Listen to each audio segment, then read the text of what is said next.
Question number 15 है, paper 1 का discuss कर रहा हूँ। इसमें कह रहे हैं कि एक स्प्रिंग है जिसका कांस्टेंट K है, इस एंड पे एक चार्ज पार्टिकल Q है, यहाँ पे एक डाइपोल रखा गया है, उसके वजह से इस स्प्रिंग में इलॉन्गेशन L है और इसका जो नेचुरल लेंथ है वो नेग्लिजिबल है। समझ रहे हो? मतलब ना कि ये चार्ज पार्टिकल इस वाले ओरिजिन से L दूरी पे इक्विलिब्रियम पे है बिकॉज ऑफ दिस डाइपोल और इलॉन्गेशन स्प्रिंग का L है और नेचुरल लेंथ इसका 0 है या अप्रोचिंग 0 है। तो कह रहा है कि इस समय अगर ये इक्विलिब्रियम पे है तो अगर इस चार्ज पार्टिकल को अगर हम डेल्टा L आगे बढ़ा के छोड़ दें तो इसका ऑसिलेशन शुरू हो जाएगा।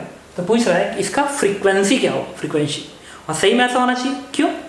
क्योंकि जब तुम डेल्टा L दूरी लेके के छोड़ोगे तो स्प्रिंग इसको इधर खींचेगी, तो स्प्रिंग का फोर्स बढ़ गया ना और डाइपोल का फोर्स घट गया, क्योंकि यहाँ पे तो इक्विलिब्रियम में था, जितना स्प्रिंग इधर खींच रही थी डाइपोल उतना उधर लगा रहा था। जब दूरी बढ़ाओगे तो स्प्रिंग फोर्स तो बढ़ जाएगा, लेकिन दूरी बढ़ने की वजह से डाइपोल का फोर्स घट जाएगा, तो स्प्रिंग फोर्स बढ़ गया तो फिर वो वापिस आएगा, तो फिर उसका मोशन ऑसिलेशन शुरू हो जाएगा।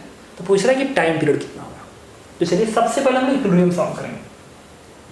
अगर ये पार्टिकल यहाँ पे इक्विलिब्रियम पे है तो क्या स्प्रिंग एबीडी बनाएंगे इक्विलिब्रियम का, स्प्रिंग फोर्स क्या होगा K इंटू L, और इसके वजह से इसके ऊपर जो फोर्स आएगा वो कितना आएगा Q इंटू यहाँ का इलेक्ट्रिक फील्ड, इसके वजह से एक्सियल पोजीशन क्या लिखोगे 2kp अपान RQ, R क्या है L के बराबर, L K 2kp अपान RQ।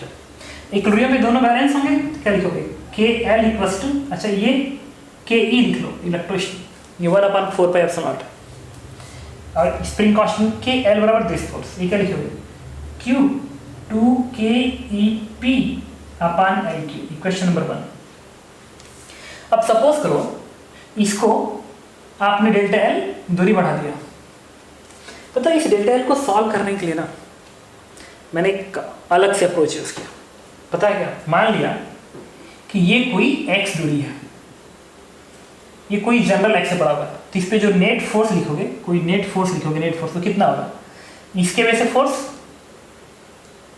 2kep अपान LQ इंटू Q बनेगा, electric field dipole base into charge minus spring force क्या लिखोगे K इंटू x लिखोगे, XQ बनेगा, लिखिए this is the net force on this charge particle at general distance, general elongation x।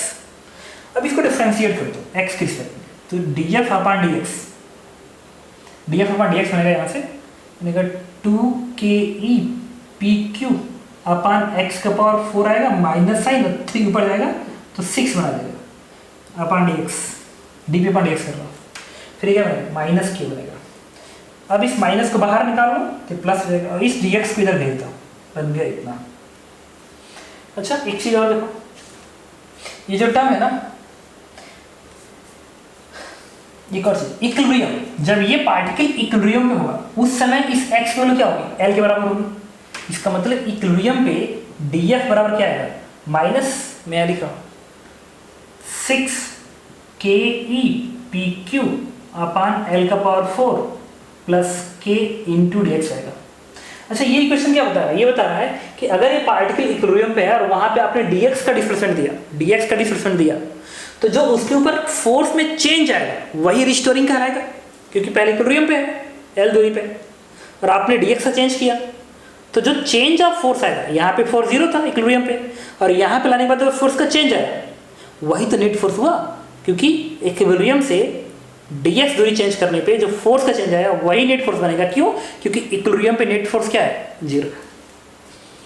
तो अब यही net force बनेगा तो एक्सेलरेशन क्या होगा, पार्टिकल का एक्सेलरेशन होगा, मास से डिवाइड कर दीजिए, यहाँ पे मास से डिवाइड कर दिया।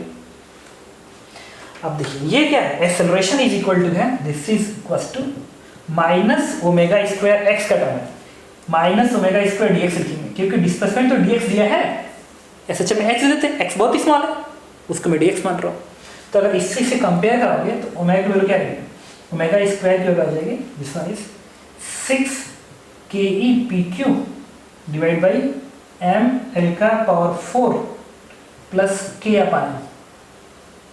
अब मैंने क्या किया यहाँ पे देखिए, एक टर्म यूज करेंगे हम लोग, इस 2 का टर्म यहाँ भेज दीजिए और इस L भी यहाँ भेजिए, पावर 4 बन गया। देखिए q k e p अपान अल्फा, q k EP अपन L का पावर 4। इसके जगह पे मैं क्या लिख सकता हूँ K/2, मतलब इसको हटा के मैं यहाँ पे K/2 लिख सकता हूँ, K/2 लिख सकता हूँ। ठीक है, अब क्या करो,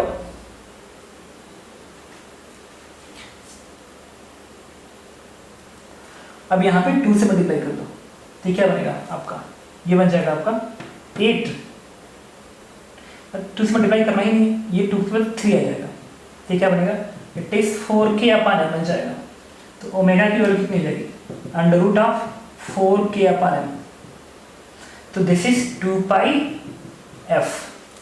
तो इससे फ्रीक्वेंसी की वैल्यू क्या आएगी, फ्रीक्वेंसी की वैल्यू आ जाएगी 1/2π √4k/m, और फोर्स का टर्म बाहर निकलेगा तो 2 बन जाएगा, 2/2 इट इज 1/π। अब क्वेश्चन में कहा गया कि वैल्यू है 1/Δk/m का रूट, तो ये किस पे बराबर आएगा, इट इज पाई।